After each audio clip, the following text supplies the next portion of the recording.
My name is Jay George. I am currently serving the district leadership team as the club extension chair for new corporate clubs. And Cisco Speaks, I'm serving as the vice president of education. I am honored to introduce our panel moderator, Abhijeet Joshi. I met Abhijeet at Cisco Speaks when he was serving as a club coach. He transformed our lives with his selfless giving, quality speeches, and leading by example. His personal expression is, "You are a horse of a long race." Initially, Abhijeet was reluctant in joining Toastmasters, but soon he found a safe haven in Toastmasters. And through his hard work and dedication, he honed his communication and leadership skills. He gives full credit to Toastmasters for helping him land his dream job at NVIDIA.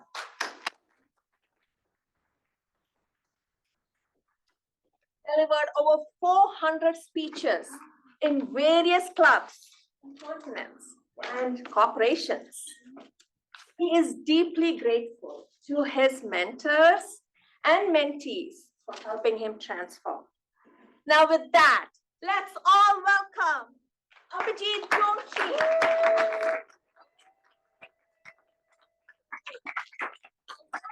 Leader and our District Director. Abhijeet.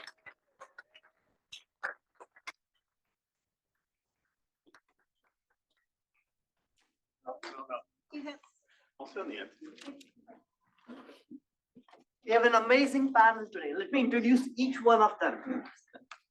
Our first panelist, Pat Johnson, joined Toastmasters in 1983 in rural northern Manitoba, Canada. During her 40 years of continuous learning and membership in Toastmasters, she has spoken in a long list of countries around the world as a keynote speaker and an educator. She served as a District 21 Distinguished District Governor in 2001 and 2002. International Director from 2004 to 2006 from Region 1. And International President of Toastmasters International in 2010 and 2011. She's currently the VP of Membership of her home club, Rise and Shine, in Victoria, British Columbia. Please give her a big hand.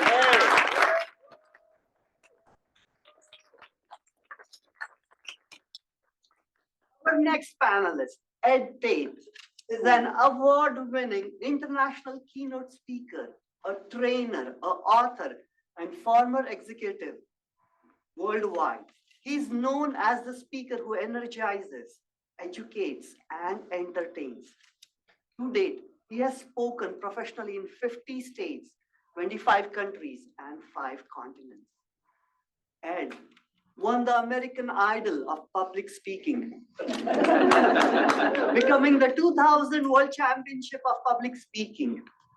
In 2008, Ed earned the Certified Speaking Professional designation by National Speakers Association. It is the speaking professional's international measure of professional platform skills. It is an honor bestowed on slightly more than 12% of its members. Please help me welcome Ed Tate.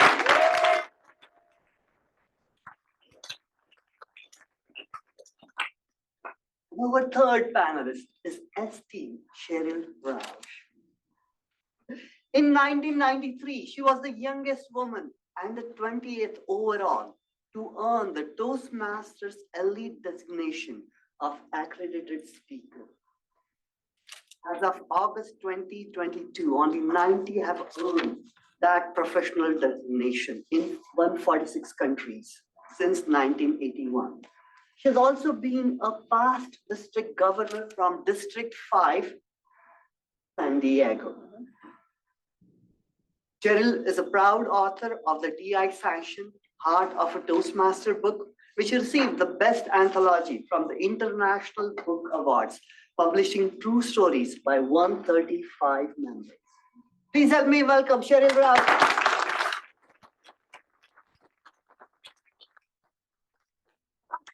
I'll open up to the audience, so please have your questions ready. We have to grill them today.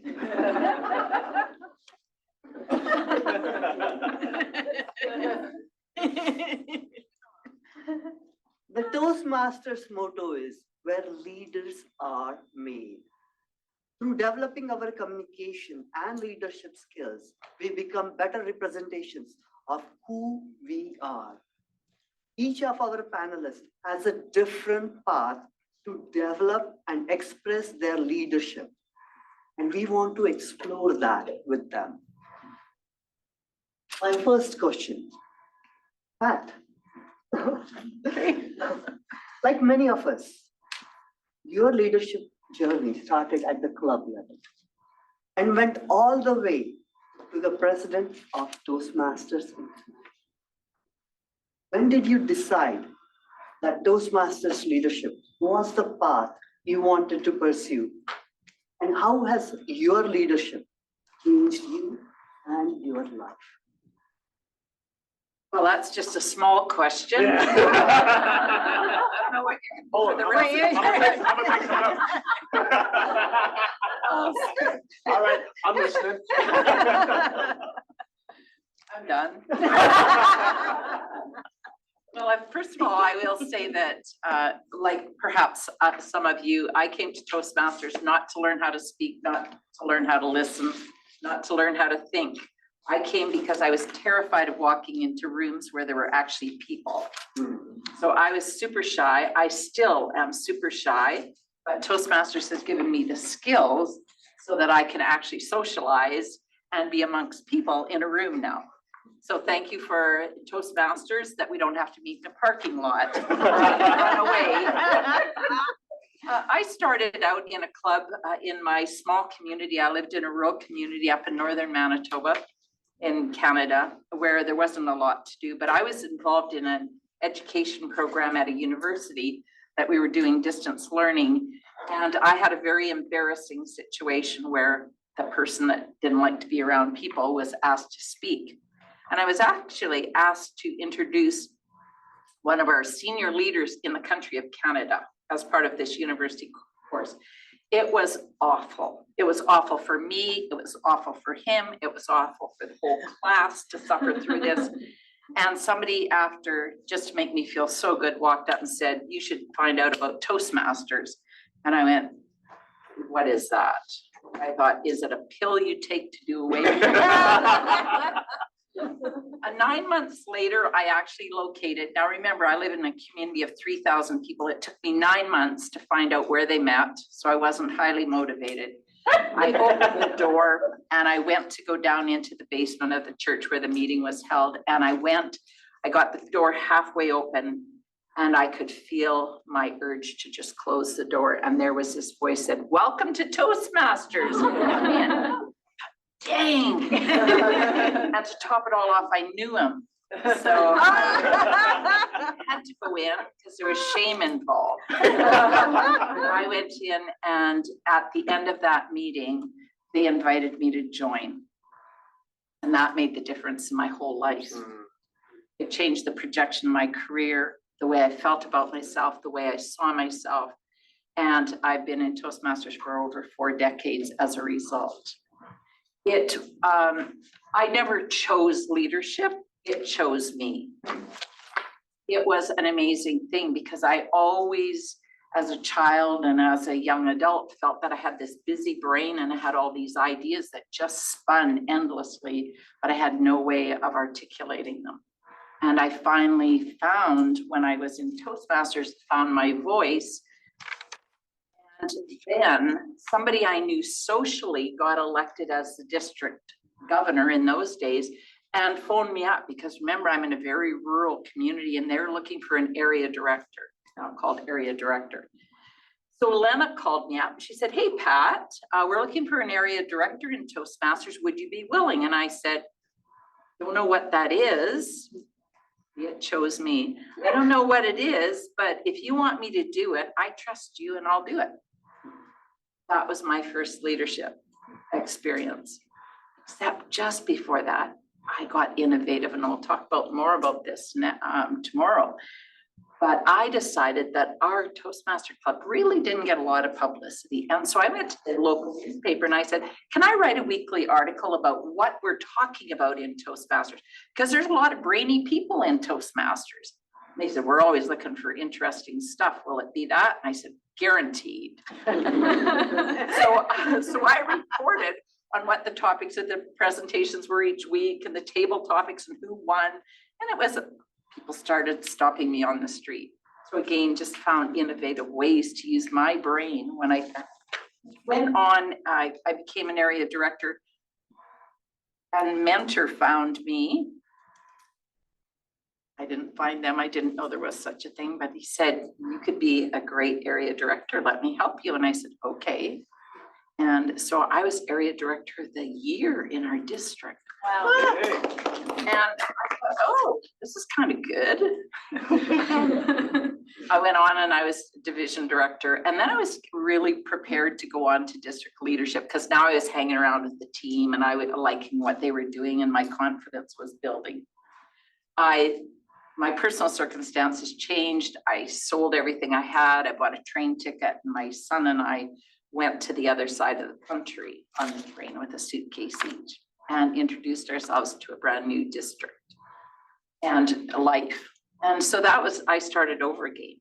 Again, leadership picked me because I spent a number of years not in district leadership there because I wasn't known. But when I stepped forward, I had an opportunity to serve and learn, because I'm a student. So I'm in Toastmasters to learn. You might get something from what I do, but I'm selfish. I'm here for me. What can I do to get better? And the practice is the key for me. So I got involved in district leadership, loved it, found we had a dream team. We were called the Three Musketeers, our team, our trio, because it was all for one and one for all. And we went everywhere together and we just did it. We had this synergy that really made us successful. And then I had mentors and friends that asked me to step forward over and over again. When I ran for international director, it wasn't because that was my goal. I stepped forward because numerous people said, please step forward. So I did. I thought, there's got to be something to learn. Campaigning internationally, that would be a learning experience. I wasn't hung up on winning. I just wanted the experience. So I did it and I won. So there was a bonus. When I was as a director, people started approaching me to run for executive committee. They said, you're such a strong board member. We would like to see you go on. It had not entered my realm of consciousness. But I thought, well, if people tap you on the shoulder, it's kind of respectful to acknowledge that. And for me, what really mattered was it was people who had already done the roles that were tapping me on the shoulder. That made the difference. It was past presidents that were saying, we'd like to see you go on the executive committee and be a president of this organization. And I went, wow, they see something in me before I'm ever capable of even catching a glimpse of who they see. And I thought, I trust these people. So that's the power of mentoring in our leadership role. So again, they chose me, but I said yes. And so I went on to serve. I will tell all of you, if you aspire to be the international president, get busy. It takes a long time to get there. It took me 15 years from the time I started doing the leadership roles to be international president.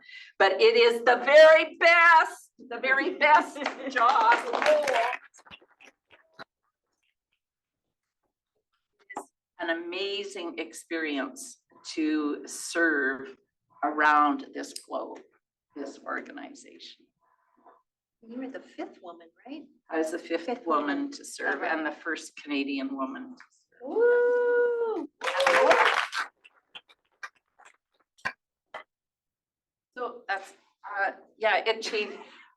Just a quick note, my career, as I was going up the chairs in Toastmasters, my career went up like this because my confidence, my innovation, my willingness to get out on the edge. I wasn't on the cutting edge, I was on the bleeding edge at work. My bosses were so uncomfortable with me that I just got ideas and I was just going. And if they didn't like it, I went someplace else and they loved it. So it really made such a difference in my whole life. My friends, when I tell them my story, they don't believe it. They go, "You weren't afraid."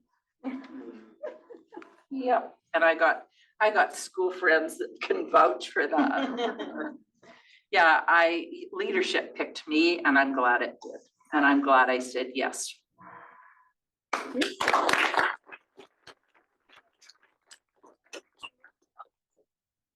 To follow, but I'll come back to you. You can take a break. I'll step back.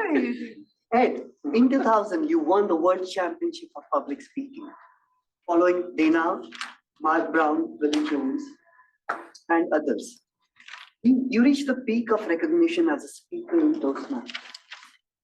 When did you decide that speech competition was the path for you? And when did you set your sights on the World Championship of Public Speaking? And what really meant to you? Wow, great question. Another small question. So my answer, I'm gonna give you a long answer and you can see if I answered or not. But very similar to Pat's experience. Have you ever had someone who saw something in you that you didn't see in yourself? So I'm a member of Cherry Creek Toastmasters, a gentleman by the name of Randall Shelton.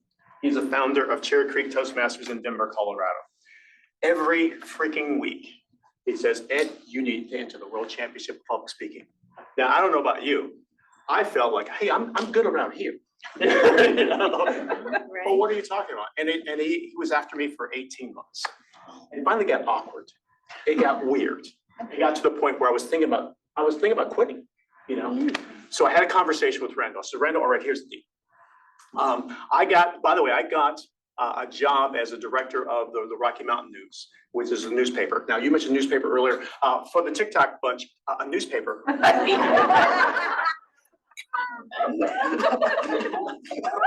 Just Google it.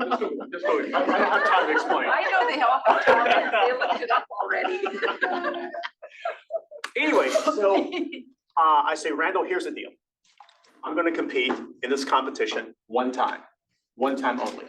After I lose, we will never have this conversation again. True story. I didn't lose. And clearly, he saw something in me I didn't see in myself. That's the one thing that's really cool about this organization. You have so many people who are so supportive of you. My life has changed dramatically with or without the World Championship. My life changed even before I won the World Championship. My life was always significantly better. I started getting promotions like yourself. It's just something, you know, the best way to get a promotion is to be an active Toastmaster, be it in leadership, especially in leadership. I'm gonna tell you something, you know, the money ain't in the speaking, it's in the leadership. Look at your organization. Who are the highest paid people in organizations? Leaders. Yep. That's where the money is. You know, so if you choose not to, you know, be a full-time professional speaker, which is the path I chose. But if I was still in corporate America today, I'm telling you, I would choose her path in a heartbeat. In a heartbeat. Anyway, what was the question again? Just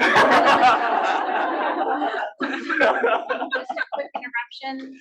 When we applause in the room, the volume for the speakers tends to fade. So if we can just keep the clapping down to a minimum and. No. What do we live Keep it coming, keep it coming. We have been locked down for 3 years. I'm sorry, I want to hear it. They'll suffer through it for a couple of years.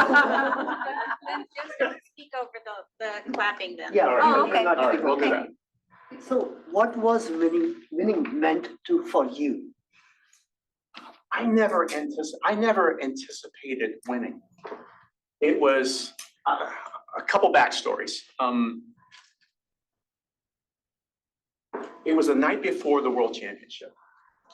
And first of all, I'm stunned. I'm amazed I've made it this far. I'm just, you know, I'm completely stunned. I'm surprised. One of my members, his name is Richard, flew up. It was Miami Beach, Florida, Fontainebleau Hotel. It was the night before. I'd actually snuck into the venue because I wanted to practice on the big stage. And my speech is 5 characters, 5 different scenes. So I actually bought these little dots from Office Depot and I actually put them on the stage the night before.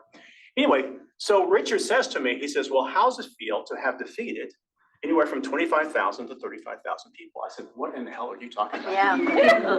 He said, that's how many people compete annually. I says, are you kidding? Had I known that, I'm sorry. I mean, I think I would have been really, really intimidated. He says, tomorrow there's going to be 9 of you. And I looked at him and I says, I think I could take the 8, you know? Because it was a much smaller number, you know? And so that was one thing. And the other thing that took place is like, you know, after winning it, the other thing I did too is that year, for some reason, they had on our name badges, they had identified us as contestants. Now, I don't think they've done it before or they've done it since. It was a weird thing because all of our badges were different for some reason. And it was like we were radioactive at the social events, you know, because no one would talk to us. You know, it was just like, oh, he's competing tomorrow, you know, leave that person alone. And again, this whole thing is new to me. So like this is completely foreign to me. And so I'm saying to myself, if I'm fortunate enough to win this thing tomorrow, I'm still going to be the same person I was 24 hours a day. Okay? But the perception of me will change. And that's exactly what happened. That's exactly what happened. One other backstory is it's the night before. You cannot sleep before the World Championship of All. Sleep, just take it off the agenda. It's not going to happen. So Miami Beach, I decided I'm going to practice my speech out loud to the ocean. It is 3 o'clock in the morning. So I said to myself, I practiced, I think, like 10 times. I'm walking back towards the Fontainebleau Hotel. There are 4 other contestants. And another backstory. So I'm married for a second time. This was a bone of contention with me and my first wife because I wanted my wife and my son to come with me. And my son, he's a high school freshman, and he had won the starting role on his football team. And the day of the competition was the first day of him starting on the football team. So my wife, and rightly so, she says, I'm going to be there to support him. And she was 100% right. But I was like, yeah, I was being selfish. It was all about me, you know. And so anyway, I go back and I see these other 4 contestants. And it says, hey, what are you doing here? And they said, oh man, this is the first time we've had peace and quiet. I said, well, what do you mean? Well, we brought all of our families and they're driving us crazy. We have not had time to practice. Oh. And my wife, not realizing it, she gave me all the practice I needed. I was there for 4 days. I practiced morning, noon, night. And so I think that was an edge it gave me in terms of my preparation, if you will. But what it's meant to me, I'm living a life I never imagined. I've been around the world. I've been around the globe. I met my wife. She was a Toastmaster in South Africa. Okay, so I need to tell you something else. I have a 35-year-old son and I have a 4-year-old daughter.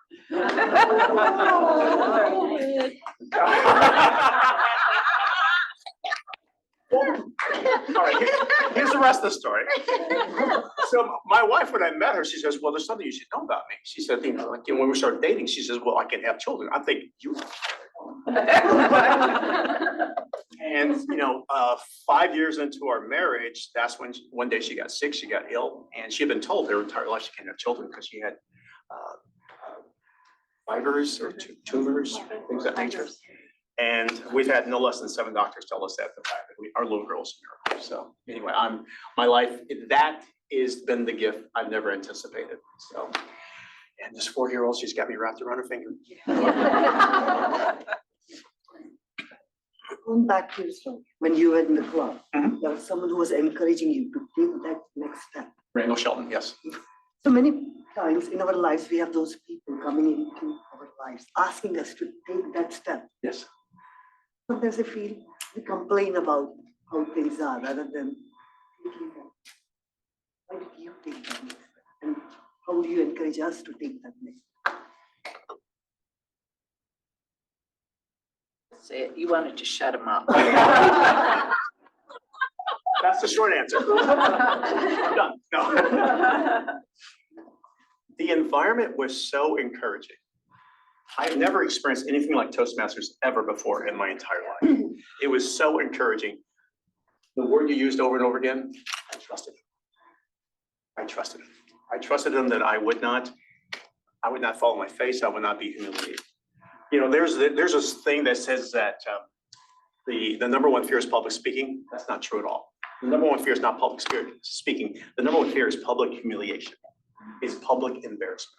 And by being an active Toastmaster, friends, I'm gonna guarantee it. It'll never happen to you as long as you're active and you're participating.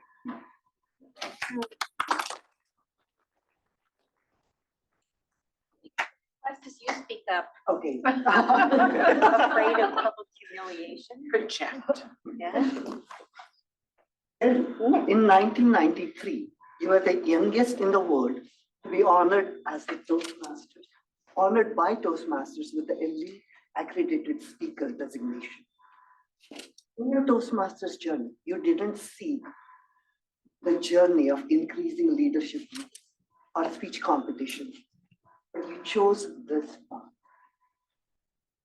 The accredited speaker portion. The program that Henry held up earlier, there's a question, I believe is still on that brochure. It says, are you good enough to be pro? Is that what the headline reads? That's what it was Yes. on the brochure. I didn't know if I was. That question on the application challenged me to find out. The first time I went to a Toastmasters International Convention was at Bally's in Vegas. And I had seen Robert Barnhill give his accredited speaker level 2 presentation. He was having so much fun, tall, lanky, Lubbock, Texas, Southern drawl, just, beautiful. And I remember the story that he told and how inspired that I was. I thought, whatever that is, I want that. But I went to that convention because I was receiving an award in the Hall of Fame for a top 10 best newsletter in the world. Did 4 of them, like 4 consistently. That's why I needed to do that book, was to help others. It's like, okay, this is how you do that. So I went there to receive an award and went into the accredited speaker program, and I was inspired. That set my bar for what a professional speaker feels like being in an audience. Inspired, touched to my heart. Remember when I was talking about this in the car coming over, when we were seminar trainers and I was speaking in Colorado, and it was really close to where you lived at the time, I think it was.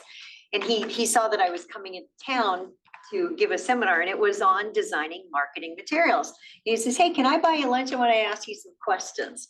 So we sat down and he was saying, what does it take? What goes into a world champion of public speaking speech? And I remember sharing with you, make me cry, make me laugh, make me feel changed. And he did. What was the question? Why did you choose this? Why did I choose that one? It was a calling. There was something that was pulling at me. Didn't know where I would be going. The Toastmasters, when I first joined, here's some of my backstory. When I walked into Toastmasters that first day at the invitation of Mary from the Chamber of Commerce, I had no idea how it would transform me. I had just filed for divorce from a man who was alcoholic and abusive. No one knew that the self-esteem had been beaten out of me. I found my confidence, I found my voice, I found a purpose. It helped heal me, transform me, so that I could help give others hope as well.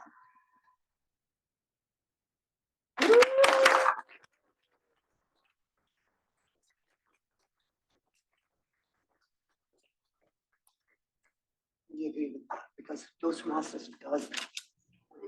Yes. And I think, let me make a point here, though. Don't use speaking to heal. Speak because you have healed. Don't use it for therapy. You know what I mean? And nobody in my club knew until a couple decades later. And it's like, oh, what? You know, kind of thing. And so the love, the confidence, the support, the applause. I knew that, you know, when I walked into the room and fire was crackling in the fireplace, it was a March morning, that people were applauding. I'm like, wow, this feels really good. I don't know what this is, but I want this, you know, and they applauded everything, you know, it's like, for everything. It's like, you know, and I fell on my face and they just like picked me up, dusted me off. It's like, come on, go again, kind of thing. And that's the kind of real true support that we have. And when I going to the international convention and Henry's here and Solazar was here, it's like, these are lifetime friends. You know, Elaine, you know, we go back decades. And I think we're more than an organization, we're a family. And that's the kind of support that we have to face those fears, to test out material, to practice being a leader. And my story for leadership is that my brother was getting married in Australia and I was nominated and elected when I was at the wedding in Australia. And I came back an officer. So I came back sergeant at arms. Don't leave during election time. She's not gonna mind. Oh my gosh. But here's the thing about that, because in the Sergeant at Arms Club Officer training, we didn't have TLI quite yet, it was still Club Officer training, that the club bulletin editor training was squeezed in with Sergeant at Arms. So I didn't even know there was one. And I'm like, I want that.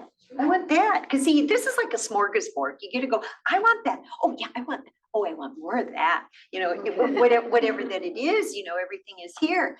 And as a result of being Sergeant at Arms, which I think is a really important role, by the way, I think everyone ought to serve in that role. It's significant for so many reasons. Then I asked the club president, I said, oh, can I be bulletin editor? And she says, cool your jets. I remember, cool your jets. That's exactly what she said. We're still friends today. She still tells me that, cool your jets.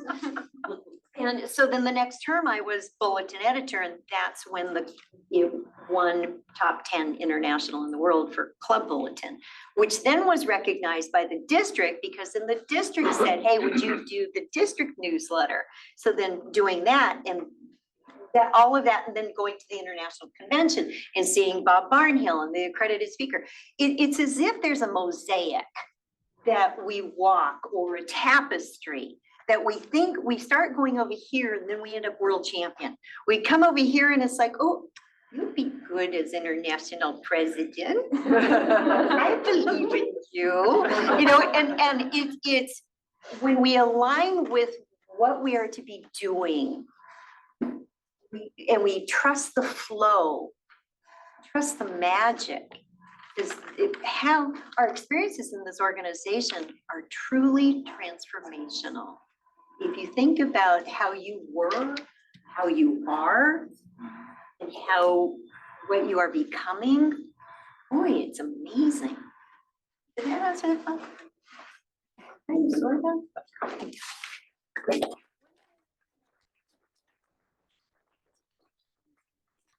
The awards, you know, for, let's see, the bulletin and the district chair, which I love being district chair for a couple of different things, and then the area governor of the year, and then division governor of the year, because you have fun. You have fun. And I think that you have to get out of your club. Yeah. Oh, yeah. Everything happens outside of your club. Yep. Yes, there's a purpose for your club, and learn the structure so you know how to properly break the structure and be innovative. Yeah. Have you failed? And what is your philosophy? You got that one. Yeah. We're running out of time. Well, I would say that I failed my way forward through life. I am surprised I'm not flat-faced because I fall on my face a lot. But I have supportive friends and community and Toastmasters around me that help pick me up and push me forward. I always tell people that, especially when new members join our club and they're so afraid. And I said, oh, I fail all the time. I said, the secret to making progress in this organization is when you fall on your face, creep forward a little bit when nobody's looking. And then when you stand up again, you've already made progress. So yes, a lot of time on my face. And, you know, I think that we need to push our boundaries. And when we push our fears, when we push our boundaries, we're going to have failures, but don't be afraid of them because that's where we learn. It's our attitude. And I think that for me, what I've learned in life is to not hold on to the end result, but be totally invested in the moment of the journey. Like today is perfect right in this moment, whatever it is. And I'm not worried about what's going to happen tomorrow because then I'm giving up right this moment here. So that's my philosophy. And so I'm busy wringing out what I can get out of this moment here. And and failure's a judgment also. So what if it's just a learning and it's not failure? Like who says it's a failure or a not nice? Maybe it's the gift of a lifetime. And somebody says, oh, you failed. And you go, no, it was the greatest gift ever. So like it. Quick story. I can give short answers. I'm not too sure I can. That's it. Now it's your turn. And do you believe any type of speech has the potential to be a winning competition speech? No. I do believe the following. Again, by the way, there's no one way to do this. There's no one way to be a leader. There's no one way to win the world championship of public speaking. You're a unique individual. There's never been another person like you on this planet Earth. And my advice to you is to be who you are. And that is the gift because there's room for all of you. There's room for your voice, your leadership, your style, etc. Getting back to your question. I do believe, and this is my philosophy, and I'll talk about this tomorrow in my program, is there are certain things I was looking for. Getting back to the question I asked you, and what are some of the answers I got from not only yourself and others that I interviewed was look for the universal. What's that one universal thing that we can relate to, regardless of country, regardless of being male or female, etc.? What's the universal? So I'm gonna teach this tomorrow. Here's, for those of you who are not gonna join me tomorrow, here's the bonus. Look for the ordinary, not the extraordinary. Why do I say that? Relatable. It's relatable. It's relatable. Look for the ordinary. And it's your job as a speaker is to take that ordinary and to make it extraordinary. So for example, Jocelyn, who is the latest world champion of public speaking, she made something ordinary extraordinary. She wanted to run a 5K. I mean, not a 5K, it'd be a triathlon. She only had one problem. She couldn't swim. Okay. Exactly. Right? There's a couple issues there. 2 of the 3. But look at you laughing. That's not even my speech. I just shared with you the premise. All of you laughed. That's what you're looking for. You're looking for the universal. That it's not the extraordinary. I have a member of my club. I'm not going to name this individual, but he's always looking for the extraordinary. He once went to Mount Everest. He says, hey, it was one of his lifetime goals, but I believe that he went there only with the purpose of having a story about going to Mount Everest. And it was a horrible speech. Look for those ordinary, everyday items in your life. And here's the key. Can I see myself in it? And can the audience see themselves in it? So I realize that's not very specific, but those are my guiding principles in terms of what I did to win the world championship. And I've helped about 4 other people win the world championship. And those are conversations that we had. What's the ordinary? What's that extraordinary? What's that thing that can, what's that little slice of your life that you can help somebody else with? And how, and can they come up with an answer for that? Like, for example, Darren Tate was bullied. I said, Darren, you have an extraordinary story here. You know, so how can we take this story and not make it about you, but use it as a life lesson to help others? How has the overall experience helped you evolve as a human being? Say again? How has the overall Sorry, I don't think the people over here can hear you. How has the overall experience helped you to evolve as a human being? Oh, man, I'm just like that. No, you're not. A lot of difference. So first of all, it's just Canadian. Yes. But in terms of the growth, and again, I'm not going to attribute it to winning a contest. I'm not going to attribute it to that. I'm going to attribute it to what you said earlier, saying yes. You know, taking a chance, taking a risk, saying yes. I learned a life lesson from a cousin of mine. His name is Ricky. We called him Pretty Ricky. He was extraordinarily handsome. So when we were in high school, and by the way, just like yourself, very shy. I was painfully shy. I'm an introvert. I'm an introvert. I barely audible, you know, in high school. And Ricky, one day, we would go out to parties, okay? And it didn't matter if I lived in Chicago. It didn't matter if we went to the north side, the south side, or the west side. Girls would always walk up to him and give him phone numbers. I hated him. Anyway, one day, we're seniors. We had a north and south building. This is the north building. It's in between the second and third period. It's 11 o'clock. And Ricky says to me, he says, Eddie, when are you going to ask out Lolita Barnes to the senior prom? Okay, I'm gonna need a minute. All right. Anyway, I said, Ricky, she'd never go out with me. Number one, academically, she's ranked number 5 out of 489 students. She's smart. Number two, she's a cheerleader. She's popular. And earlier today, she was named prom queen. She's beautiful. She'd never go out with a guy like me. Ricky said the following, and I'll never forget it, and it was a transformational moment in my life. He said, let me ask you a question. Question number one, is she going out with you today? I said, no. If you ask her and she says no, will she be going out with you in the future? I said, no. So he said, your circumstances haven't changed. Is that right? I said, yes. He says, but Eddie, if you ask her and she says yes, then everything changes. He said, don't you say no before they say no. Never tap out. Never take yourself out of the game. Always ask. Yes. You took. Lolita Barnes. Out. Senior prom.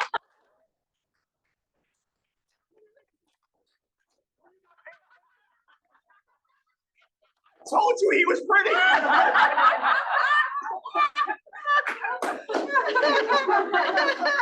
Actually, she said yes. And that was a turning point in my life. Here's the thing, here's my wisdom for you. Don't you say no before they say no. Yes. Always ask. Never tap out. Never take yourself out of the game.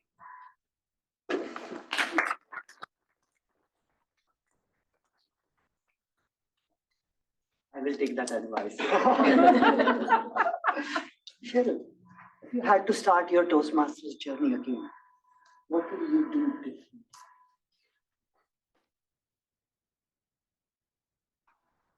You've got that one.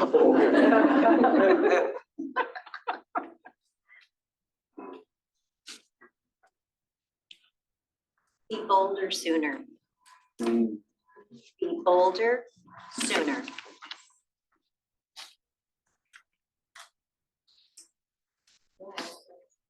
Period. Allowed my kids to say that.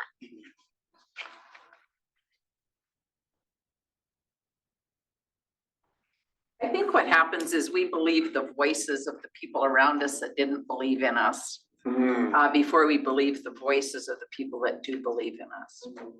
And that was my greatest fight, was to stop those. Mine was the inner critic. Yeah. Yeah, who do you think you are? And then the fake it till you make it was really big in the speaking industry. And well, it was, it's like, fake it till you actually make it. But then you've got imposter syndrome. I was like, who do you think you are that, kind of thing, all of that. Well, just be authentic. Oh, I would say that because then when I first started speaking, I would just speak about any topic. Then I realized what I should not speak on. I'm good at time management, it's not my thing. Great at goal setting, shouldn't speak on it. So I needed to find what's me, what's mine. And when I first started speaking too, I would copy other people that I saw speaking because it's like, well, it's like a child. A child also learns through imitation. Get out of that mode quickly. Be who you be. Be authentic, not a poor performer. That's when my income spiked. When I stopped parroting other speakers and I started having my voice and sharing my opinions, and what I thought, and ignoring the critics, be it inner or external, that's when my income spiked. So, I mean, there is value not only to yourself in terms of your confidence and self-esteem, but also in terms of your bank account as well, you being who you are. And I think that's the ongoing journey that we all have as human beings, is to keep working on our authenticity, who we are, and peeling those layers, because I think that I'm different as a result of 3 years in COVID lockdown, and there's inner searchings that we've all done as a result of that, and what's valuable, what's not. Changes in our lives. Some people came out of that and changed their careers. Some of them changed their family circumstances. Some had babies. Some changed their hair. Not on purpose. TMI. No more. But I think that it's, my challenge, because I was so shy, was to embrace that goofiness that I knew I had inside me, that I was terribly afraid that would be rejected, and yet is appreciated by some of my very good friends. And the rest up with them. But it was, it was not until the year I was president that I really had fun. When I was international president, and I came back and I was I felt like I had discovered a new person in that 12 months. From when I had done my inaugural speech and I got up to say goodbye, I was goofy when I said goodbye. I was having so much fun, but that was the metamorphosis that had happened. And I think it's a fabulous gift that our environment is so stable and so supportive that we can actually experience ourselves go through that metamorphosis. It's like we can watch the scales fall off and we grow a new skin and we show up differently. And I think it's pretty awesome. And your club's like my club. I watch people evolve and morph all the time. Those icebreakers and those number 5 speeches, and when they do their first level 5, and it's pretty awesome. It's my drug choice.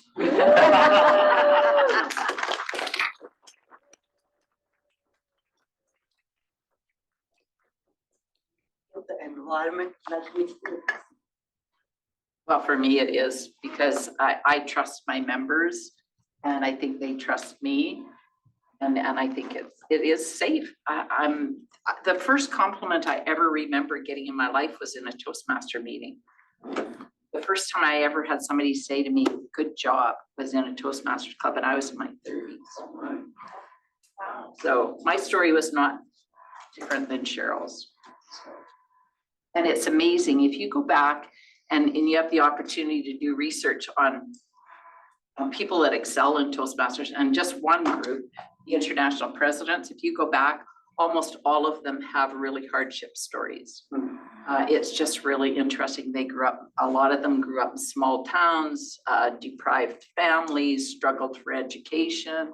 It's just really interesting. It's almost like we grew guts and stamina and resistance and all of that and kept going, and we didn't know when to stop, and people went, oh, let's vote for this. I don't know. That is, but I won't. Yeah, so I don't know what it was, but it's interesting to go back and look at stories. It would be interesting to research the world champions also. I have a struggle story as well. Yeah. I mean, it was, so here I am, I'm half white, half black. And I grew up in the late 1960s, and I was the enemy of both sides. Yeah. You know, I was bullied, you name it. I'm a stutterer, Yeah. and there's no cure for stuttering. So for those of you who don't stutter, I have absolutely no patience with you whatsoever. If a person like me can win the world championship of public speaking, what can you do? What can you do?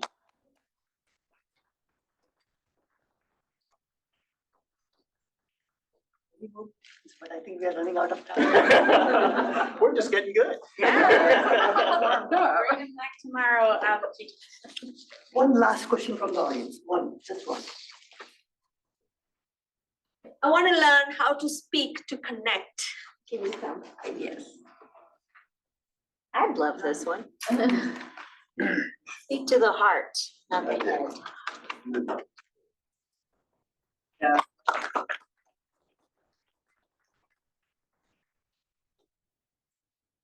We've got tomorrow, I have like a 4.5 step process for that. But she already gave you the answer. I think for me it's the same answer. I find in my coaching practice when I've discovered this the hard way also in my leadership journey, because a Maori woman came to me and said, you might be a good leader if you learn to get in touch with your heart. And I went, oh, how would I do that? She said, well, I'll show you. So she came to my house for a weekend and showed me. And by the end of the weekend, I could feel when I was in my heart, and when I was in my head, and it made the difference. Wow. So when I coach now and people start answering me from up here, I go, could you just put your hand on your heart and take 3 deep breaths? Just feel yourself sinking into your heart. Sink down into your chair. Just be with yourself. Take a couple deep breaths.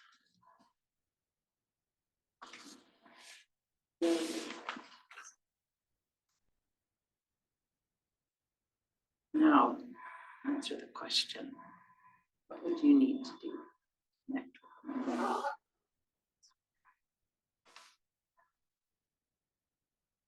Feel different in your feet? Like I get goosebumps. I can feel roots growing out of my feet. I'm a bit graphic, but I can feel my energy shifts. My voice shifts way down into my chest, goes down into my heart. What? I can be intellectual all day long. It takes much more work for me to get grounded, get connected, and then it resonates. And I think that that's the very thing in different language that you talked about being authentic when you're getting up on the stage. Take the ordinary and make it extraordinary. It's like, get in here, tell the story that's meaningful for you, and people will resonate with it. They'll get the heart. Just remember, quick story. Darren Tate, who's the 2016 world champion of public speaking. So it's the night before the contest.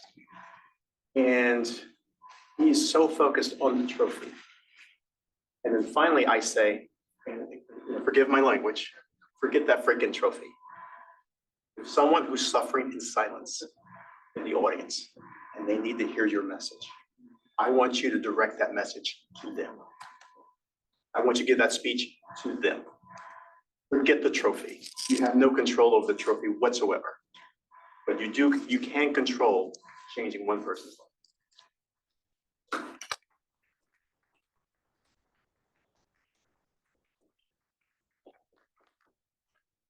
Always like when you say, lead from your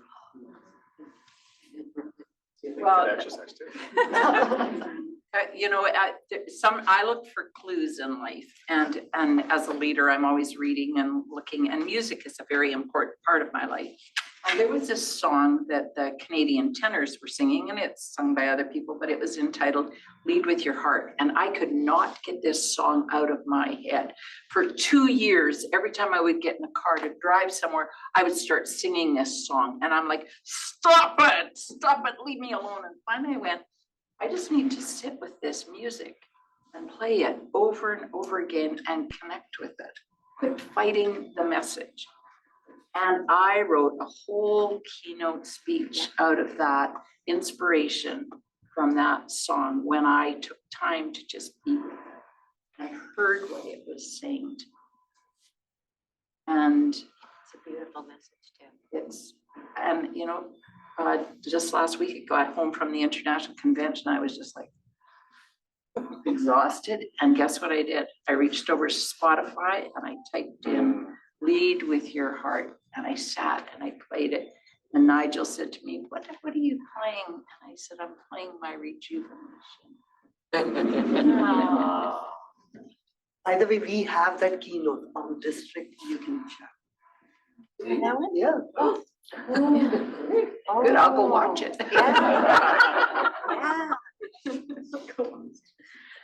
Thank you, each one of you, for sharing your experiences, wisdom, and guidance.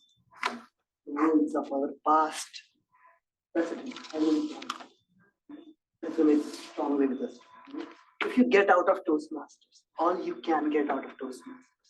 Then you will never get out of Toastmasters. Thank you.